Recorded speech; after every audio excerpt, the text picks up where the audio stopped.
Planetas y Atlántidas. Cultura, literatura y curiosidades para mentes inquietas. Un espacio de Ediciones Atlantis, aquí en Radio Inter.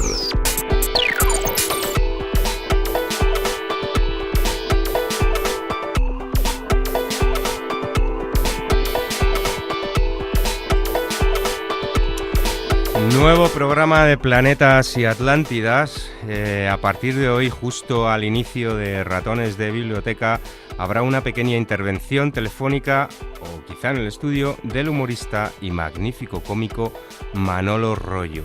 Muy breve, pero muy intensa. La veremos en unos minutos.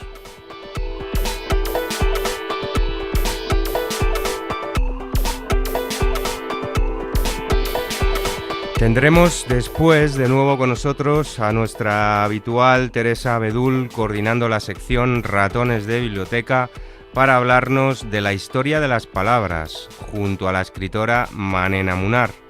Descubriremos de dónde viene, por ejemplo, el término sopapo y otros tantos como pedante. Y es que pedante era una profesión, así como lo oyen. Un pedante era un maestro que enseñaba a los niños gramática yendo personalmente a sus casas. Y lo de sopapo lo dejamos para después, que también tiene su miga. Buenas tardes, Manena, y buenas tardes, Teresa. Buenas tardes, Jota. Buenas tardes, Jota.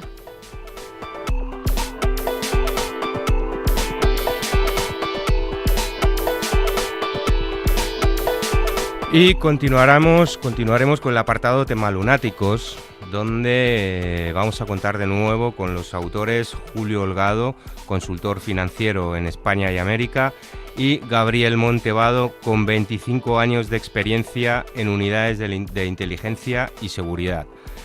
Para hablarnos de qué, entre otras cosas, de la famosa bala mágica que mató a Kennedy, punto que hasta ahora no hemos tratado con total profundidad.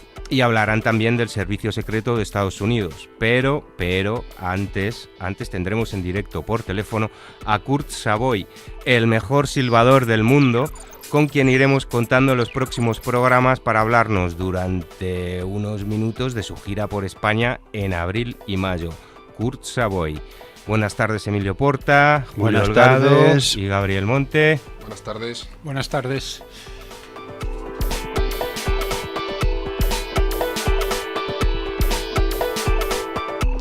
Y para finalizar, en la sección Cazadores de Duendes tendremos con nosotros a Manuel Oliva, psicólogo clínico, para enseñarnos cómo se puede aplicar los conocimientos de psicología en la novela actual.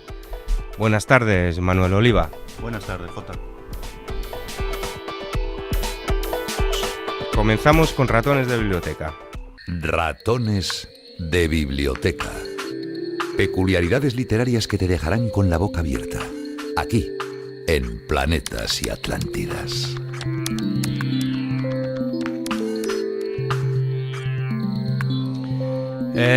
Hola, Manolo Rollo. ¿Estás ahí? ¿Qué nos cuentas, Manolo? ¿Manolo? Tranquilos, que ya tengo la solución para arreglar lo de las pensiones. Cada vez que venga una patina, se bajan los emigrantes, se llena de jubilados y se devuelve para abajo. ¿Qué te parece? ¿Solucionado? ¿No es que perrespatos no va a haber? Vale, bien. Bueno, vale, Manolo, estoy de acuerdo contigo en el tema de la pensión. Hombre, planteas una cosa un poquito más, no sé, fuera de tono lo de las pateras, pero... ¿Y qué nos cuenta de IFEMA? Hola, buenas, que de IFEMA, sí, que llamo yo para ser ya el primero para el año que viene, que tengo yo un arco y unas flechas de mi niño de cuando era pequeño. Sí. Y he dicho yo, las llevo, las pongo en una pared, y luego llega alguno y dice, esto es para matar animales, y las quitan. Sí. Y entonces hablan de mí y me hago yo muy famoso. Ah, ¿Qué les parece? Muy bien, Manolo. Yo me quiero ser el primero en llevar. También tengo unas fotos de unos familiares míos que son muy feos. Que son muy feos, digo, los familiares míos. Ah, y había feos. yo pensado llevar, pero mucho más feos que las fotos que han quitado este año. No me y digas. las pongo allí y las quitan y entonces nos hacemos famosos y eso. Ah. ¿Qué les parece? Bueno. Pues ya me llaman con lo que sea. Vale, muchas gracias. Ya te llamamos, Manolo. Muchas gracias. Hasta pronto, Manolo Rollo. Y bien, empezamos con ratones de biblioteca. Tenemos con nosotros a Teresa Bedul, la autora del libro Bodoco, el hilo de la vida. Buenas tardes, Teresa. Para todos aquellos que adoran la cultura nipona, y a la escritora Manena Munar, autora del libro Sol de invierno, dirigido a los amantes de la historia de Polonia. Y que además... Buenas tardes, Manena. Buenas tardes, Jota. Y que además ha estado aquí en otras ocasiones en Planetas y Atlántidas. Hablaremos hoy de la historia de las palabras. Antes adelantaba, por cierto, que descubriríamos de dónde proviene, por ejemplo, el término sopapo y otros tantos como pedante. Porque sí, pedante era una profesión. Un maestro que enseñaba a los niños gramática yendo personalmente a sus casas. Algo así como lo que ahora llaman... clases particulares. Y lo de sopapo es divertido, y más aún si simplemente decimos papo, que también significa otra cosa en italiano, como veremos después. Y además tendremos en el menú literario hoy almejas, sí, por fin almejas. Así que la cosa va de papos y almejas después de los huevos y los conejos, pero con un sentido muy diferente que conste al que imaginan los malpensados, ¿eh? Así que bueno, estas jóvenes de hoy, todo vuestro. Buenas tardes, Teresa, Manena, lo que queráis. Gracias, Jota. En primer lugar, Manena, gracias por estar hoy aquí, porque sé que para ti está siendo un día duro y le vamos a dedicar nuestro espacio a nuestra querida Adita. ¿Te parece? Muchas gracias, Teresa, sí, una persona de nada, gracias a ti. Para mí. Gracias a ti por estar aquí. Gracias, Jota, por permitirme decir estas palabras. Lo que queráis, ya lo sabéis. Bueno, las piedras forman monumentos y los monumentos, por lo general, tienen una historia, ¿no? Sí. ¿Y las palabras tienen historia? Pues también. Son menos conocidas, pero sin embargo, esas palabras casi desconocidas fueron las que promocionaron a otras más famosas. Como tú bien has dicho, pedante, siempre pensamos que es una persona que para desayunar se ha tomado la enciclopedia de la A a la Z y poco a poco, a lo largo del día, lo va alargando, haciéndose el erudito. Y luego está la profesión que tú ya nos lo has comentado. Sí, y resulta que también entra en los sinónimos de petrimetre, que es una palabra que a mí siempre me ha hecho gracia, que puede decir muchas cosas, pero que empezó como queriendo decir pequeño señor, que fastidia por su estudiada y a la vez falsa elegancia, una figura de la que se escribe mucho en la literatura del siglo XVIII y que curiosamente su contrafigura era el Manolo, el majo gracioso, castizo. Fíjate, cuando estamos fuera de casa y nos encontramos, o sea, no fuera, sino lejos de nuestro país, y nos encontramos con una persona que conocemos y a la vuelta lo contamos, solemos decir, el mundo es un pañuelo. ¿Y por qué, Manena? ¿Por qué decimos eso? Pues bueno, eso lo decimos... Que no un moco, ¿no? Un pañuelo. El mundo es un pañuelo, un moco no. No. Vale. Un moco es otra cosa. Un moco vale. ya se está tirando el moco. ¿No ves? Como sí. el pedante. Claro. El pedante se tira el moco. Claro. Cuando larga la enciclopedia. Bien. No, esto viene curiosamente de la palabra del latín mapa, que puede ser pañuelo, puede ser servilleta, y que entonces en sus tiempos se utilizaba para hacer el mapamundi. Vamos, la palabra está documentada del siglo XIII y, por ejemplo, Alejandro Magno, que ansiaba con conquistar el mundo, pues tenía dentro de su tienda un mapamundi. No era pretencioso ni nada el pibe. Era muy pretencioso y luego todo esto derivó en cosas Pero curiosas. el mapamundi de aquella época, que no es el de ahora. Sí, claro. Que nada tiene que ver. Claro. Bueno, es que el mapamundi de ahora tampoco tiene que ver con el de hace 50 años. Pero me hizo gracia una vez hablando de cosas así de mapas, como porque estaba en Nueva York y esto puede sonar castizo, igual que estamos hablando de los castizos, porque me contaba una amiga que le preguntó a un policía que dónde estaba esta calle y el policía le contestó, "Do I look like a map?" Es que te parezco un mapa, o sea que sería la forma castiza americana de contestar. Bueno, si le indicó la calle no estaba mal, tuviese cara de mapa o no. Creo que no se la llegó a indicar. Vaya hombre. ¿Y qué relación? ¿Sabéis lo que es un leotardo, no? Sí, un leotardo es esos que arañan así, esos que como los leones. Eso es un guepardo, no, un leotardo. Qué ignorante soy, si es que soy es un que ignorante. Las niñas hemos llevado leotardos al colegio toda nuestra porque vida. Si llegues a llevar los otros. Los leones, imagínate. Sería muy divertido. Pues sí, leotardo es esa pieza infantil y no tan infantil de lana que se lleva puesto para ir al colegio, por ejemplo. ¿Y qué relación puede tener esa prenda de lana con un trapecio de circo? ¿Os lo podéis imaginar? No. No. Idea, Pues ni mirad, idea. Jules Lyotard Sí, era un sí. trapecista y Ujú. inventó el trapecio volante. Y claro, un trapecio volante, un señor quedaba un poco obsceno en un circo infantil.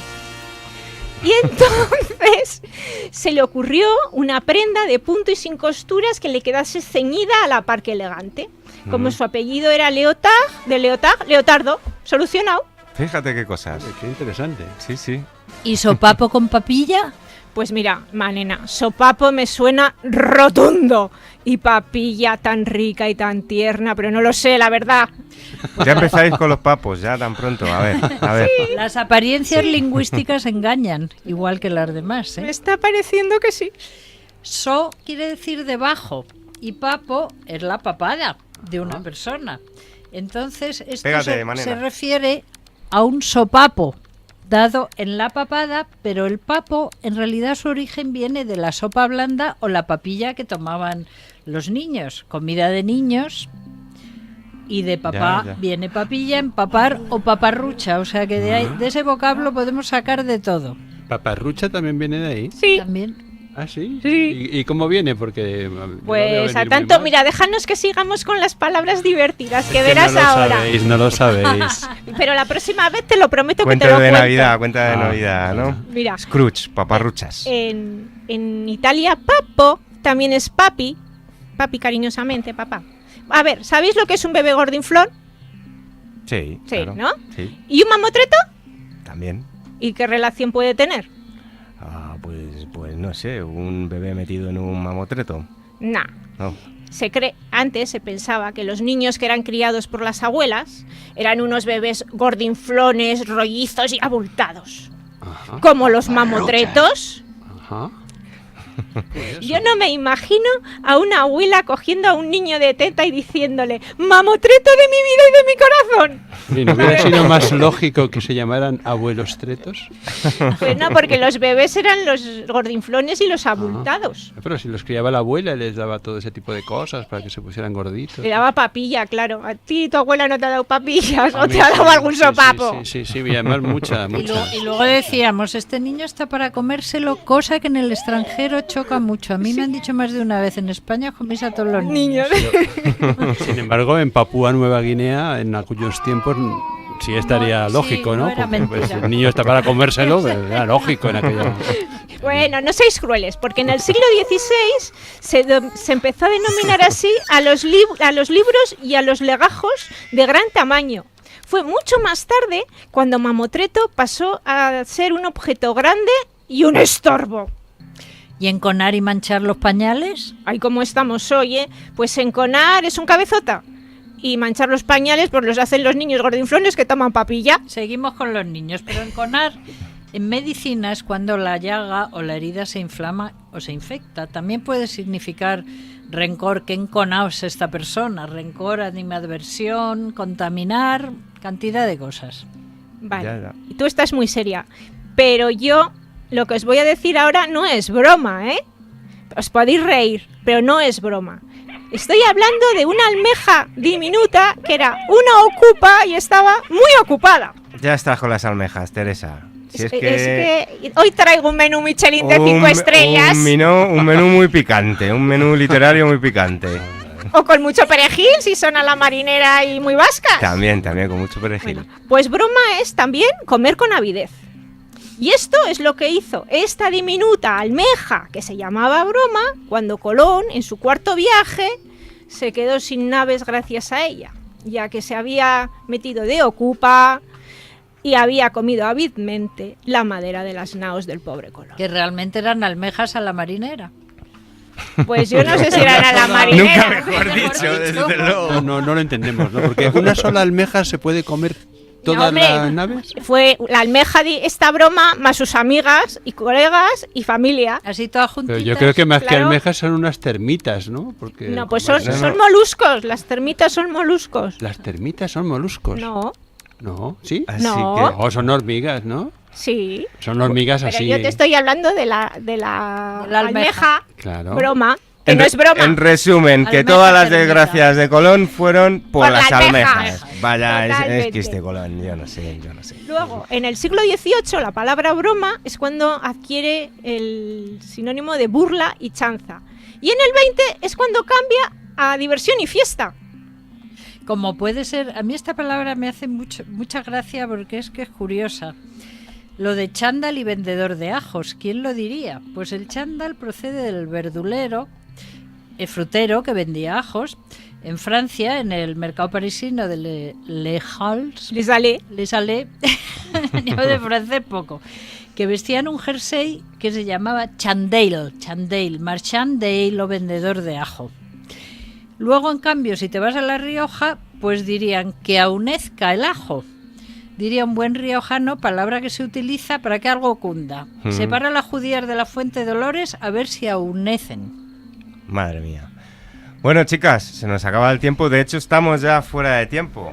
Pues No muchas vuelvo a gracias, tomar Manena. perdona, pero es que voy a decirlo. No vuelvo a tomar almejas a la marinera en mi vida. Por si piensas en Colón. Ya que me gustan. Bueno, tú vas a ver, se van a Bueno. comer todo. Esas eran otras. Además Va- te las comes muertas. Vamos a publicidad y continuamos con tema lunáticos.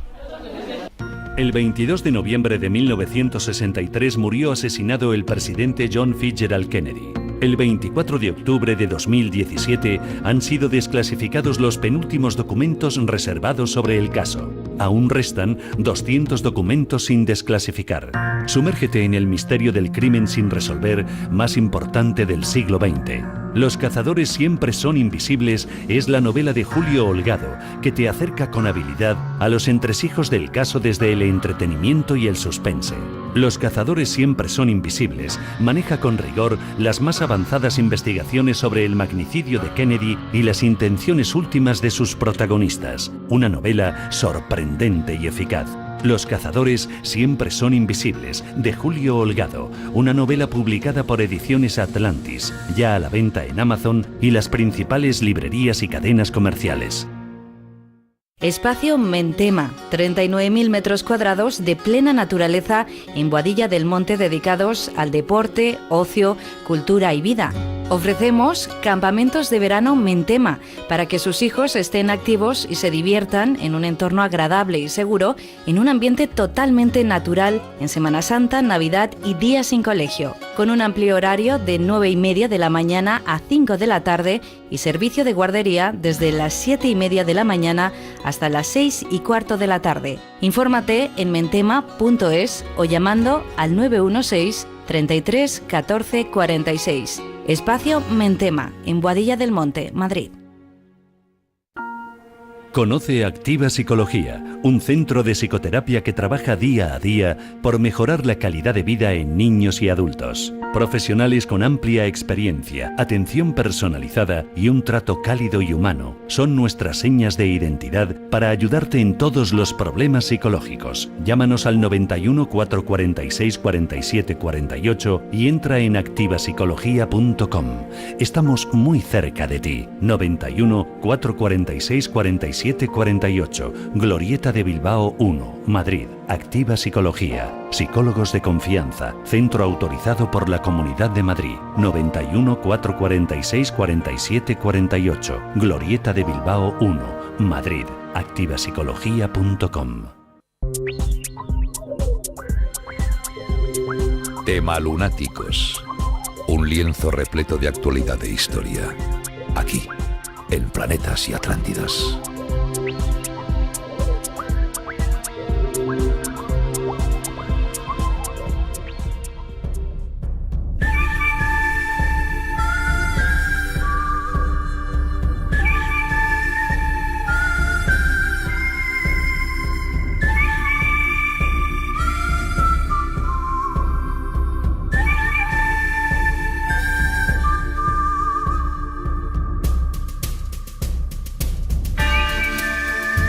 Esto que escuchamos es El bueno y el feo y el malo, y es que antes de comenzar con Tema Lunáticos vamos a contactar vía telefónica con Kurt Savoy, el mejor silbador del mundo.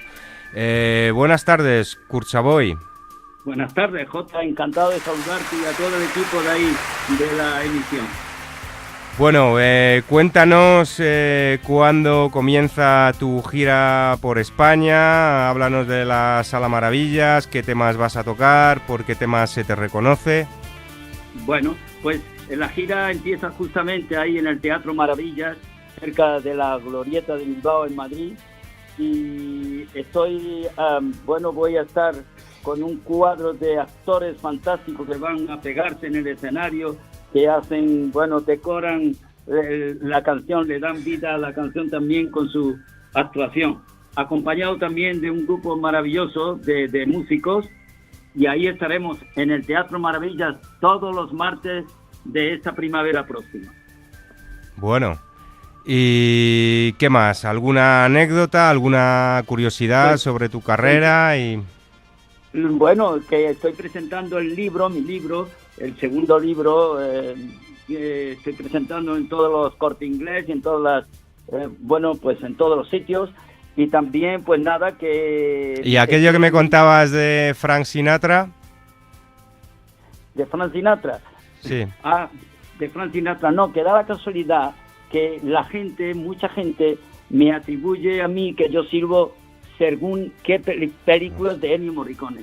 Entonces yo te digo que la canción del bueno, el feo y el malo, por ejemplo, no está grabada así son versiones mías, adaptaciones, y incluso hay canciones que no se silban en las películas de Morricone, que yo he hecho adaptaciones silbadas.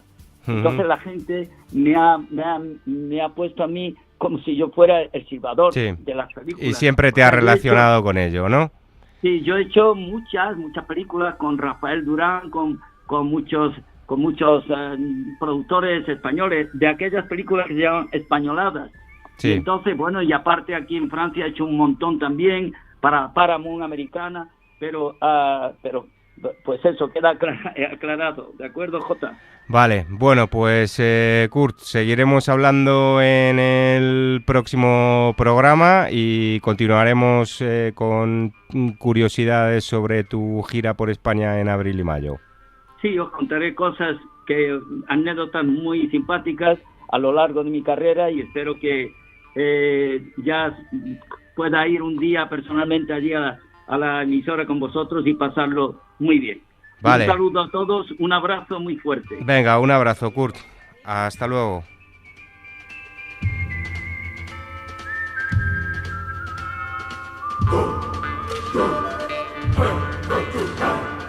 Bueno, ya en Tema Lunáticos comenzamos, arrancamos con Emilio Porta, Gabriel Monte y Julio Holgado. Hoy hablaremos de la bala que, disparada por Oswald, mató al presidente Kennedy. Hoy habrá además cierta controversia. Solo 2 minutos, nada más, mencionar que precisamente esta semana ha muerto el astrofísico Stephen Hawking. Emilio. Me parece muy buen recuerdo porque era todo un personaje, aparte de uno de los grandes científicos de la historia, pues era un personaje especial, un hombre que luchó toda su vida. Le diagnosticaron, como todos sabéis, ELA y la enfermedad, y pensaban que iba a morir realmente muy joven, a los 3 o 4 años de diagnosticado, y ha aguantado hasta los 76 años. Y es un ejemplo, yo creo, para todos de cómo la voluntad puede llegar a vencer al destino, ¿no?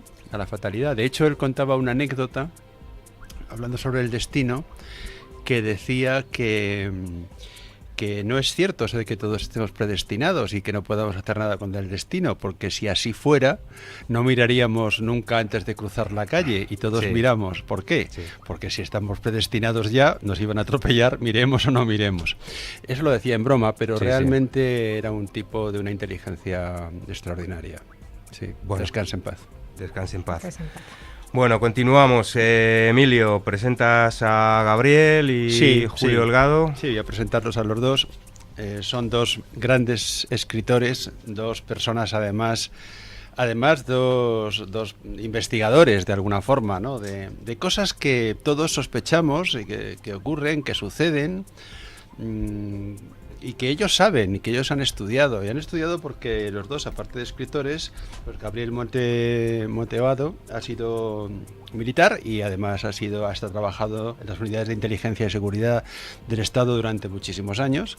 Os podéis imaginar la cantidad de secretos que sabe. Es licenciado además en Historia del Arte. Julio Holgado es... Secretos que no contará ni queremos que los cuente. Bueno, yo sí quiero que me los cuente, pero que no los cuente en antena, porque en antena no los podrá contar.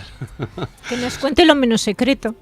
Bueno, no, ha dicho que no lo puede contar. No puedo contar ninguno porque no lo sé. Si hay que torturarle un poquito, yo igual sí me apunto a sacarle algo. Haciéndole cosquillas, por ejemplo. Bueno, tenemos Julio, que acaba de hablar ahora mismo, es también un extraordinario novelista y es, además, él es consultor financiero en España, vive entre España y México. Es uno de los autores de Atlantis que más está vendiendo en este momento. Va a tener un bestseller seguro, que es Los cazadores siempre son invisibles. Sí, porque no hay que olvidar que Julio Holgado lleva en 3 meses más de más de 1000 ejemplares vendidos. No, y va más que no está nada mal. Porque el libro, además... En 3 meses. Lo recomendamos aquí ya quisiera porque... yo que todos los autores lo recomendamos... Jota, pero 1000 ejemplares los que tú has comprado, pero luego hay gente muchos que... Más. Claro. Sí. No, ahora mismo es cierto que ahora mismo los bestsellers en España, es importante, no son, en España y en el mundo, no son los millones de ejemplares que se vendían antes, ¿no? Pero además hay que darle tiempo a los libros para que esto ocurra, ¿no? Y tu libro acaba prácticamente de salir. Sí. Lo recomendamos siempre porque es un libro absolutamente interesante. Y evidentemente, pues esperemos que venda esos ejemplares que todos consideramos que ya están en el umbral del bestseller. ¿De acuerdo? Bueno, pregunta para Julio Holgado. Tal y como mencionas, en Los cazadores siempre son invisibles. ¿Es posible la dirección rocambolesca que siguió el proyectil culpable del magnicidio de Kennedy?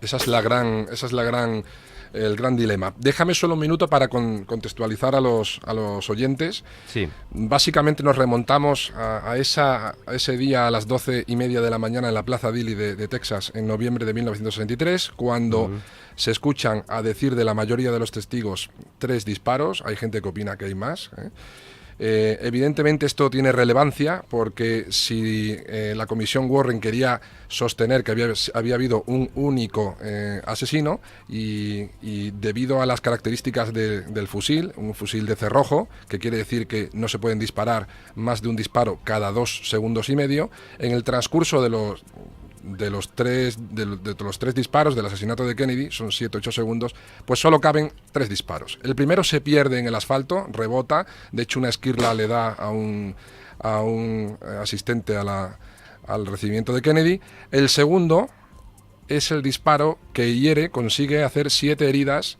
a Kennedy y a Connally. Ahora contaremos eso, ¿no? Y el tercer disparo es el disparo fatal que da en la cabeza de Kennedy y que lo mata definitivamente, ¿no? Bueno, pues aquí está la cuestión, ¿no? ¿Puede, por tanto, una sola bala hacer 7 heridas a Kennedy y Connally? ¿O es que hubo... Que es complicado, ¿no? ¿O es que hubo, adicional a ese segundo disparo, otro disparo más? Esto es relevante. Si hubo algún disparo más, ya no pudo ser Oswald. Oswald, en los 7 segundos... con un fusil de cerrojo, él y cualquiera solo puede hacer 3 disparos. Por tanto, esa bala consigue hacer 7 heridas o, por el contrario, hubo alguna bala más. Y por tanto, algún asesino más y por tanto, hubo conspiración. Bueno, Gabriel. Hemos estado viendo, la cara también de Gabriel diciendo, yo sí estoy de acuerdo, esto no estoy tanto de acuerdo. Es decir, a mí lo que me parece importante es que dos expertos como vosotros tengáis un debate, un diálogo sobre el tema, ¿no? ¿Tú qué opinas, Gabriel? Totalmente de acuerdo con los 3 disparos en el tiempo que tenía Oswald. Por muy entrenado que se esté, no daba tiempo más, y con un rifle de cerrojo alimentado con peine, con un cargador de peine, imposible hacerlo en menos tiempo. Pero el segundo disparo para mí sí es posible. La llamada bala mágica sí es posible. Tenemos que partir de la base de que Oswald utilizó un rifle de guerra un Malinscher Carcano, un rifle italiano que luego utilizaron también los finlandeses y algunas unidades acabaron en Estados Unidos. Es un rifle que tiene una munición de alta velocidad que va al doble de la velocidad del sonido, que está diseñada para hacer daño, no específicamente para matar, sino para hacer mucho daño, para que cuando entre tiene el punto de gravedad calculado para que cabecee, haga destrozos, los mismos huesos actúen luego como proyectiles, si encuentra partes blandas las pasa, pero cabecea, rebota, sigue su curso porque son de alta velocidad, tan alta velocidad que cuando sale el disparo, cuando impacta en el objetivo todavía no ha llegado el sonido del disparo. Hay que decir también que lo de los 4 disparos podríamos estar aquí discutiendo. Yo no estoy de acuerdo aunque fueran 4. Bueno, podéis discutir un poco. Bueno, podemos discutir. Bueno, es que la Plaza Dili les va a encantar, además. Lánzate. Sí, hubo una prueba de sonido por ingenieros de sonido en la Plaza de Dili y entonces se descubrió que había ecos, porque había muchas estructuras diferentes. Entonces la gente que estaba al lado del montículo de hierba recibía el eco del paso elevado que había justo detrás. Y los que estaban justo al lado del almacén de libros escolares, esos no percibieron nada extraño, sino que se dieron cuenta de que los disparos venían desde la 6ª planta del almacén, con algunos testigos que ya habrían visto a gente, a una persona asomada a la ventana, incluso una película que hay, la película Nis, remasterizada, remasterizada quiere decir, ¿no? Es de 8 milímetros. De 8 milímetros, una película casera, pero que ha sido restaurada, y se ve una silueta en la 6ª planta justo antes. La pena es que el señor Nis no mantuvo la cámara un minuto más, porque si no hubiéramos visto salir el cañón del rifle de Oswald. Tiene razón, aquí mi compañero y contrincante. Amigo, no contrincante. Y amigo a veces, ahora mismo no. en lo del eco, eso es cierto, y es una de las teorías que se han barajado para explicar por qué hay un total de 178 testigos que dicen 3 disparos, pero luego hay 17 que dicen que son 2 y hay 7 que dicen que son más de 3. Pero por otro lado, como sabemos, más allá de la comisión Warren, que fue en el año 64 y que se hizo para aplacar todo el nerviosismo que había de cara a las elecciones presidenciales del año siguiente, hubo una segunda comisión de investigación en el año 78, y en esa comisión, oficialmente, por eso digo que esto es un caso curioso, es el único asesinato que tiene 2 pronunciamientos, no sentencias, pero 2 pronunciamientos distintos y dispares oficiales. En esta segunda comisión, absolutamente oficial, comisión de la Cámara de Representantes, en el año 78, se dijo que no se podía concluir porque una motocicleta de uno de los policías había experimentado, digamos, unas alteraciones que daban a entender por los expertos, o que interpretaban los expertos, que se podían deber al sonido efectuado, al efecto que causa el sonido de un cuarto disparo, casi simultáneo con el segundo disparo. Una prueba actual para un libro que se acaba de publicar, encargada precisamente por el autor del libro. Este hombre localizó al policía en cuestión, que llevaba la motocicleta. Después de una seria investigación le localizó. No estaba situado nada menos que a 6 o 7 kilómetros de donde ocurrieron los hechos. Luego los ruidos estos que parecen disparos se escucharon antes y después de que ocurrieran los supuestos hechos y se atribuyeron a ruidos que producía la motocicleta. Y estaba a bastante distancia, imposible. Y encima, en la misma grabación, en el dictabel, que era el sistema que se utilizaba entonces, que era un cilindro, en la misma grabación se escuchan las sirenas de cómo la comitiva va hacia el hospital después de... O sea, que estaba lejos, estaba más... Permíteme, no nos centremos solo en el sonido. Por favor. ¿Cuántos casquillos encontraron? 3. Eso es muy curioso también. Se encontraron 3 en momentos diferentes. Se encontraron el primero perdido, se encontró cómo se había estrellado contra el asfalto y bueno, sí. Cartuchos, cuidado, cartuchos... no dejan casquillo. O casquillos. Es que yo de eso no entiendo. Claro, hay que tener pero cuidado. Es que yo veo cine. Encontrar que no sean en el cuerpo o incrustados en algún sitio. ¿Tú te refieres a casquillos? ¿Con qué le dispararon? Cuando se dispara. Sí. 3. En la ventana, al lado de la ventana, 3 casquillos. Sí. Casquillos. Efectivamente. Y las balas, pues se encontraron, la primera, pues que se estrelló contra el asfalto, de hecho se conserva el adoquín de hecho se guardó, se sacó de su lugar y se llevó como una prueba más. Luego se encontró la segunda bala, la famosa bala mágica, en la camilla donde llevaban a Connally herido. Previamente se supone que la llevaba incrustada dentro del muslo, pero y esto es otro objeto de controversia, la bala venía con muy poco deterioro, prácticamente ninguno, estaba prácticamente nueva después de haber atravesado 32 centímetros de ropa, 15 centímetros de carne humana y y después de todo ese impacto aparecía prácticamente nueva. Y la tercera bala, la definitiva, pues también apareció también sin ningún tipo de...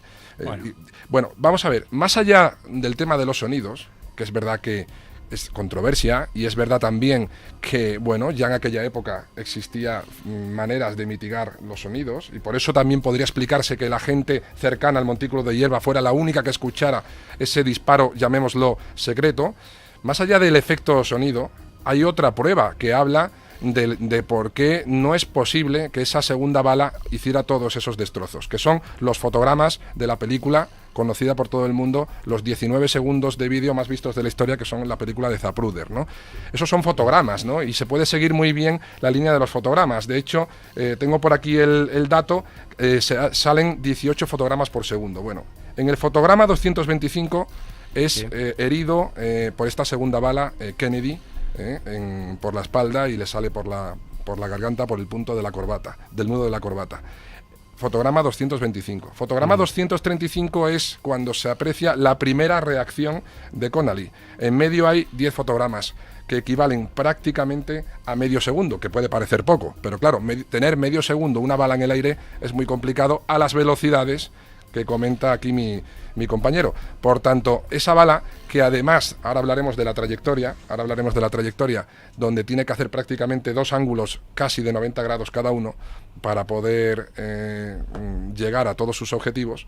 Bueno, pues, ¿cómo es posible que según los fotogramas de la película, durante 30 décimas de segundo estuviera la bala en el aire? Bueno, lo de los fotogramas no lo sabía, sinceramente. Pero todos los expertos en balística y se han hecho pruebas con señaladores láser, se han hecho pruebas sustituyendo desde la ventana, poniendo a gente que hacían de Kennedy y de Connally. Se ha señalado con el señalador láser, se ha quitado a la persona que hacía de Kennedy en la misma posición, con el mismo vehículo, todo igual. Y justamente la trayectoria era la misma que ocurrió con Connally y con Kennedy, justamente la misma. Lo de los fotogramas no te lo puedo contestar porque no lo he estudiado ni lo sé. Me parece un poco sospechoso, pero bueno, en fin. Bueno. En cuanto a la velocidad de un arma de guerra, y al poder de un cartucho de guerra con camisa metálica diseñado para hacer destrozos, yo creo posible lo que ocurrió con la bala mágica, con la llamada bala mágica. Y hay muchos expertos en armas que lo corroboran, que se puede hacer. Se han hecho también muchas pruebas con gelatina balística y efectivamente eso puede ocurrir. En cuanto a los gestos que hace Kennedy cuando le da el segundo disparo, se supone que cualquier persona, como lo ocurrió a Connally, se tendría que echar hacia adelante con un impacto que le viene por detrás. Pero es que hay un problema. Es que Kennedy sufría de problemas de espalda, llevaba una faja que le sujetaba la espalda y encima ese día se la había reforzado con unas vendas especiales. Entonces, esa faja impidió que se echara hacia adelante y probablemente, si en ese segundo disparo hubiera caído hacia adelante como el gobernador Connally, es probable que no le hubiera dado el tercer disparo. Es probable que hubiera salvado la vida si no hubiera tenido esa faja, efectivamente, porque todo el mundo ve cómo se queda rígido. Sí. Es verdad que se lleva las manos al cuello porque no puede respirar, se está ahogando en su propia sangre. Tengamos en cuenta que el disparo le atraviesa la tráquea, pero es verdad, según los médicos, que podía haber salvado la vida, no quizá la voz, no quizá la salud completa después de ese segundo disparo. Totalmente de acuerdo. ¿Él llegó vivo a la enfermería? Bueno, yo creo que técnicamente... La película esta aquí es una película que... Técnicamente, efectivamente, daba pulsaciones muy lentas y que son pulsaciones que efectivamente no se consideran que realmente tengas vida normal. Es decir, eran pulsaciones muy a lo mejor 10, 20 pulsaciones por minuto, por una cuestión casi de músculo reflejo. No estaba parado el corazón, pero vamos, estaba prácticamente muerto. La tercera bala le destrozó la parte derecha. Todo, absolutamente. Masa encefálica, hueso, todo. Sí, es verdad que hicieron maniobras de recuperación. Sí, porque era el presidente, claro. Sí, pero a cualquier otra persona no se hubiera molestado más de lo... Vamos, no tenía salvación con el tercer disparo. Y lo hizo porque además hubo pérdida de masa encefálica también, y eso es prácticamente imposible de solucionar. Imposible. Bueno, pues aunque parezca increíble, quería hablar de cómo funcionan los servicios secretos de Estados Unidos, pero se nos acaba el tiempo, quiero decir, nos lo hemos comido todo con yo sugiero que Gabriel, que es un auténtico experto del tema, pues cuente un poquito del servicio secreto. Muy rápido. De las oportunidades de otros asesinatos. De otras cosas, sí, que también ha habido otros temas. Decir que el servicio secreto de 1963 no era el de ahora, ni mucho menos, que era mucha menos gente, estaban peor, no es que estuvieran peores entrenados, es que la mentalidad era otra. Habían estado con Eisenhower, que Eisenhower era un hombre que estaba habituado a que le protegieran, era colaborador porque habían intentado atentar contra él en la Segunda Guerra Mundial los nazis, y entonces claro, Kennedy era una persona más abierta y el servicio secreto no estaba preparado para ir con Kennedy y no se entendió. Tenía que haber habido más gente con él escoltándole, y tenía que haber cambiado la mentalidad que tenía Kennedy, porque la mentalidad que tenía Kennedy a la hora de salir era suicida. Había una pregunta muy importante. ¿Por qué el servicio secreto se niega a que le hagan la autopsia al principio? Ese es un tema muy importante y que se ha discutido mucho. Pero tenemos 5 segundos. Sí, pero contestar a eso porque es fundamental. El servicio secreto, que son los que le protegen, y además quieren llevarse el cadáver directamente en avión sin que le hagan la autopsia. Se quiere llevar el cadáver a Washington contra la legalidad vigente en aquel momento, que obliga a dejar el cuerpo en Texas a disposición del juez de Texas. ¿Y qué pasa? ¿Y el enfrentamiento que hubo entre la policía de Texas y el servicio secreto? Los motivos es que el vicepresidente Johnson estaba esperando en el avión, en el Air Force One, a que llegara el cadáver con la señora Kennedy, con Jacqueline, para jurar el cargo. Estaba esperando. Y el servicio secreto quería sacar al nuevo presidente de allí lo antes posible. Porque aquello no le gustaba la idea de tener al presidente allí. Entonces, el servicio secreto era el responsable del cuerpo del señor Kennedy, incluso aunque hubiera muerto. Ese es el argumento que dijeron, y la autopsia se le hizo en el hospital de Bethesda en Washington. Bueno, pues no hay tiempo para más. No hay tiempo para más. Gracias Gabriel Monte, gracias Julio Holgado. Todo esto lo pueden encontrar en la novela de Julio Holgado, Los cazadores siempre son invisibles. Como digo, el gran éxito de ventas de los últimos meses de Ediciones Atlantis, y lo que nos queda, porque todavía nos queda mucho por hacer, llega la Feria del Libro de Madrid también dentro de poco, etcétera. Así que vamos a publicidad y continuamos con Cazadores de Duendes. El 22 de noviembre de 1963 murió asesinado el presidente John Fitzgerald Kennedy. El 24 de octubre de 2017 han sido desclasificados los penúltimos documentos reservados sobre el caso. Aún restan 200 documentos sin desclasificar. Sumérgete en el misterio del crimen sin resolver más importante del siglo XX. Los cazadores siempre son invisibles es la novela de Julio Holgado, que te acerca con habilidad a los entresijos del caso desde el entretenimiento y el suspense. Los cazadores siempre son invisibles maneja con rigor las más avanzadas investigaciones sobre el magnicidio de Kennedy y las intenciones últimas de sus protagonistas. Una novela sorprendente y eficaz. Los cazadores siempre son invisibles, de Julio Holgado, una novela publicada por Ediciones Atlantis, ya a la venta en Amazon y las principales librerías y cadenas comerciales. Espacio Mentema, 39.000 metros cuadrados de plena naturaleza en Boadilla del Monte dedicados al deporte, ocio, cultura y vida.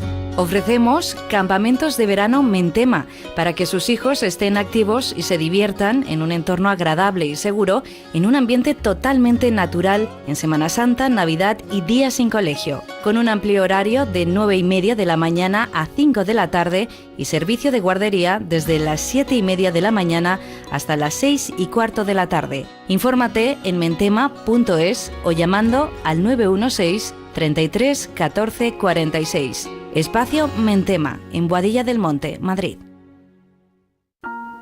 Conoce Activa Psicología, un centro de psicoterapia que trabaja día a día por mejorar la calidad de vida en niños y adultos. Profesionales con amplia experiencia, atención personalizada y un trato cálido y humano son nuestras señas de identidad para ayudarte en todos los problemas psicológicos. Llámanos al 91 446 47 48 y entra en activapsicología.com. Estamos muy cerca de ti. 91 446 47 48, Glorieta de Bilbao 1, Madrid. Activa Psicología. Psicólogos de confianza. Centro autorizado por la Comunidad de Madrid. 91 446 47 48, Glorieta de Bilbao 1, Madrid. activapsicología.com. Cazadores de duendes. Solo algunos libros esconden un duende dentro. Hoy cazaremos algunos de esos libros y duendes aquí, en Planetas y Atlántidas. Bueno, continuamos. Tenemos con nosotros hoy a Manuel Oliva Real para contarnos cómo se pueden aplicar los conocimientos de psicología a una novela actual. Manuel Oliva es licenciado en Psicología en la Universidad Complutense de Madrid y desde hace 27 años ejerce su labor profesional como psicólogo clínico. Todo esto ha sido capaz de reflejarlo de alguna manera en su novela Nadie lo sabrá nunca. Buenas tardes, Manuel Oliva. Buenas tardes, Jota. Bien, Manuel, cuéntanos. Todos conocemos lo que significa la muerte física de una persona, pero ¿qué es la muerte psicológica? Pues pregunta difícil de contestar. Vamos a ver, todas las personas tenemos dentro de nosotros infinidad de emociones. La tristeza, la alegría, sensaciones, el amor, la decepción. Todo está dentro de nosotros, ¿no? Y a veces lo que ocurre es que con esa complejidad emocional, algunas personas por una patología psicológica quedan únicamente centrados en aquellos elementos o factores que son más negativos y les llevan a perder la esperanza. La pérdida de la esperanza es la que nos lleva muchas veces a una visión totalmente negativa de futuro. Y cuando hay una visión negativa de futuro, la persona incluso, ¿no?, llega a pensar que vivir no merece la pena. En ese punto es donde la persona puede estar, ¿no?, en una situación de muerte, entre comillas, psicológica, ¿no? Se suele decir que la esperanza es lo último que hay que perder en la vida. Yo digo algo que a veces genera cierta polémica, que lo primero que tendríamos que perder es la esperanza. Pero la esperanza pasiva, la esperanza de la resignación, mantener la esperanza en cuanto a la aceptación de circunstancias de la vida, del sufrimiento de la vida, y apostar por salir hacia adelante. Esto en la novela sí trato de reflejarlo prácticamente en todos los personajes. Siguiendo con este hilo, la novela arranca además con nuestro protagonista en un cementerio, una descripción además muy poética, un momento muy particular, y luego además en un momento dado pasa a un útero materno. Entonces, ¿de dónde viene esa relación entre la vida y la muerte? ¿Cuál es el nexo, ese cordón umbilical que puede unir la vida y la muerte? Por lo menos en Nadie lo sabrá nunca. En Nadie lo sabrá nunca. Pues, ¿dónde empieza uno a vivir? ¿O dónde empieza a morir? Cuando en uno de los capítulos hablo del alfa y omega, ¿no?, el principio y el fin. Uno inicia su vida cuando realmente nace, es decir, cuando su madre da a luz, o realmente en ese momento entra, ¿no?, en el final de lo que es un confort, el confort de la placenta, el confort del cordón umbilical que le une a su madre, ¿no?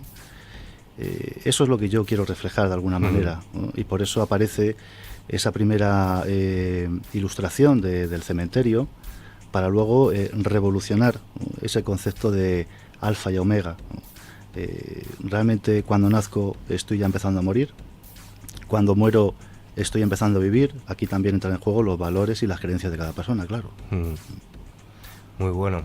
Por cierto, las terapias de grupo están muy presentes en la novela, en Nadie lo sabrá nunca. Sí. Muy presentes, tan presentes que casi conforman, yo creo que más o menos la mitad, si las uniéramos todas, las separáramos y las uniéramos, es casi la mitad del libro, ¿no? ¿Por qué y qué ocurre en unas terapias de grupo? ¿Qué es una terapia de grupo? Bueno, una terapia de grupo es aquel encuentro de personas que tienen sus dificultades psicológicas, vivenciales, vitales, y donde comparten experiencias con un profesional que es el que se encarga de orientar, dirigir, sacar a la luz, ¿no?, aquello que genera sufrimiento, y a partir de ahí poder dar pautas. Efectivamente, la mitad del libro, de la novela, bueno, son las terapias, la otra mitad es la historia, ¿no?, de la persona que investiga. Pero yo creo que no hay ni terapias ni vida cotidiana, es todo lo mismo. Es decir, el sufrimiento está impregnado, la alegría está impregnando, ¿no?, todos los aspectos de la vida. Por tanto, es un continuo. Simplemente la diferencia está en que algunas personas que sufren tienen la valentía de acudir a un terapeuta, a un psicólogo, un profesional de la salud mental, para intentar salir adelante. Y otros, a veces por miedo, ¿no?, por vergüenza, por incertidumbres, pues aguantan. Y sí, porque parece que hay mucho de qué pensarán de mí, efectivamente, un terapeuta, o en fin, y realmente es todo lo contrario, ¿no? Sí, sigue habiendo todavía. Ocurre aquí, porque en Estados Unidos todo el mundo lo lleva a gala, el tener un terapeuta y... Aquí, efectivamente, ¿no?, Emilio, es así, ¿no?, pero aquí todavía hay una idea, ¿no?, errónea acerca de lo que es acudir al psicólogo, ¿no?, al psiquiatra. Si nos duele la cabeza, si nos duele una pierna, si no, vamos al médico con naturalidad. Sí. Pero si nos duele el espíritu, el alma, ¿no?, pues tendremos que ir a un profesional que nos ayude a enfocar, ¿no?, y a encontrarnos. Y a encontrarnos. Que de alguna manera es lo que también, bueno, en mi profesión día a día es lo que intento hacer, ¿no?, ayudar a la persona para que se encuentre a sí misma. Y en la novela creo que se refleja un poco esto, que es el poder encontrarse a uno mismo. Yo siempre digo que, se lo digo también a mis pacientes y a los alumnos cuando doy clase, que el reconocer la debilidad de cada uno nos hace fuertes en la vida. En cambio, la fortaleza impostada es la que esconde una debilidad de la que a veces es muy complicado salir. ¿Y cuáles son para ti los mayores miedos del ser humano? Bueno, el miedo a la muerte suele estar presente. Yo creo que es un miedo, bueno, que lo lleva siempre el hombre, ¿no?, desde que es hombre, miedo a la muerte. Pero hay muchos más miedos. Yo creo que estamos en una sociedad actual en la que tratamos de dar la espalda al sufrimiento. Tratamos de introducir ingredientes en la vida, todos que sean positivos, pero la vida tiene de todo. Los problemas no nos llaman a la puerta, ¿no?, y los abrimos o no. Los problemas nos inundan en el día a día. Entonces hay miedo al sufrimiento, miedo al dolor, miedo a la incertidumbre. Tratamos de controlar absolutamente todo en la vida. Ahí los psicólogos tenemos también nuestra parte de culpa, porque muchas veces a través de libros de autoayuda, ¿no?, insistimos, ¿no?, en el interés, la intención de parar pensamientos negativos, parar la angustia, cambiar nuestra manera de ver las cosas, dar la espalda al sufrimiento. Yo creo que lo primero es reconocer el sufrimiento, ¿no?, y enfocar bien esa ayuda posteriormente. La lucha o el intento de control nos lleva al no control. Y yo, como, bueno, mi día a día sí que trato de transmitir a las personas que vienen a la consulta que lo más importante es aceptar la incertidumbre. Eso es fundamental, porque vivimos en la incertidumbre continua. Siempre hay incertidumbre. De todo. Absolutamente. En lo grande y en lo pequeño. Claro. Entonces, vivir el momento, vivir el aquí y el ahora, ¿no?, es lo más importante. Hoy es día 17, ¿no?, es ni 16 ni 18. ¿no? Hoy, aprovechemos este instante, ¿no? Eso es. ¿Quién es Mon dentro de Nadie lo sabrá nunca? Porque no es el protagonista, pero sí es el protagonista de otra manera, ¿no? Sí, Mon yo creo que puede ser cada uno de nosotros. Así, de sencillo y de simple, ¿no? La respuesta, ¿no? Y de compleja a la vez. Es decir, yo creo que a través de la trama de la persona que investiga la muerte de este chico, ¿no? La persona que investiga encuentra en este personaje, en el chico que ha muerto, pues todas sus desdichas, todos sus sufrimientos, también sus alegrías, sus esperanzas, ¿no? Y el protagonista, ¿no?, que investiga el suceso, pues también va reconociendo, identificando sus propios miedos, sus propios anhelos, sus propias incertidumbres en la vida. Cualquier personaje de la novela, y por supuesto el protagonista, podríamos ser cualquiera de nosotros, que es un poco lo que al final trato de transmitir, ¿no? La novela, aparte de descubrir este tipo de cosas, es apasionante en sí. Yo me tocó presentarla y hablar con Manuel, Emilio. Y realmente yo le diría a los que nos escuchan que la busquen y que la pidan, porque es una novela completamente diferente a otras, es una novela muy original y que además es una novela que nos hace eso, reflexionar, pensar sobre la vida, sobre nosotros, y nos ayuda, ¿no?, de alguna forma. Así que no olvides este título, ¿eh? Nadie lo sabrá nunca. Bueno, está en todas las casas del libro y en muchos sitios. Sí, y en medio minuto, Manuel, ¿a qué lectores recomendarías tu libro Nadie lo sabrá nunca? Bueno, pues por recomendárselo, lo recomiendo a todo el mundo, ¿no? De alguna manera hay también un intento de acercar, ¿no?, lo que es el aspecto psicológico, ¿no?, pues a todo tipo de personas, ¿no? El otro día me decía una alumna que compró la novela y se la leyó, decía, pues hombre, la verdad es que el libro está bien, al margen de por lo que cuenta, ¿no?, porque para el que no es psicólogo, ¿no?, se le acerca a la psicología, ¿no?, y puede entender perfectamente muchos de los aspectos relacionados con ella. Y para los que somos psicólogos, ¿no?, pues nos ayuda a profundizar. O sea que yo invito a todo tipo de público que pueda acercarse a la lectura. Un buen regalo para el Día del Padre, por cierto. Por ejemplo. O para los que se llaman Josés. También. Bueno, pues muchas gracias, Manuel Oliva, y a todos los que habéis estado hoy aquí. Gracias, Teresa Bedul, Manena Munar, Gabriel Monte, Julio Holgado, Emilio Porta, y nos vemos la semana que viene aquí en Planetas y Atlántidas.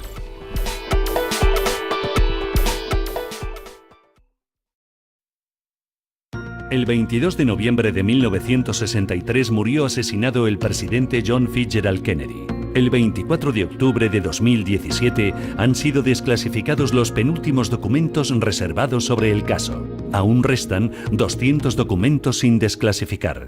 Sumérgete en el misterio del crimen sin resolver más importante del siglo XX. Los cazadores siempre son invisibles es la novela de Julio Holgado, que te acerca con habilidad a los entresijos del caso desde el entretenimiento y el suspense. Los cazadores siempre son invisibles maneja con rigor las más avanzadas investigaciones sobre el magnicidio de Kennedy y las intenciones últimas de sus protagonistas. Una novela sorprendente y eficaz. Los cazadores siempre son invisibles, de Julio Holgado, una novela publicada por Ediciones Atlantis, ya a la venta en Amazon y las principales librerías y cadenas comerciales. Espacio Mentema, 39.000 metros cuadrados de plena naturaleza en Boadilla del Monte dedicados al deporte, ocio, cultura y vida. Apúntate a nuestros campamentos de verano en junio, julio, agosto y septiembre y haz que tus hijos disfruten de la naturaleza en nuestros campamentos infantiles, multiaventura, inglés o específicos de hípica, fútbol, tenis y pádel con profesores titulados. Deportes, actividades, gincanas, Mentema Chef, piscinas, globos de agua, juegos. Haz que tus hijos disfruten de la naturaleza en nuestros campamentos de verano y días sin colegio, en Boadilla del Monte, en Madrid. Infórmate en mentema.es o llamando al 916 33 14 46. Espacio Mentema.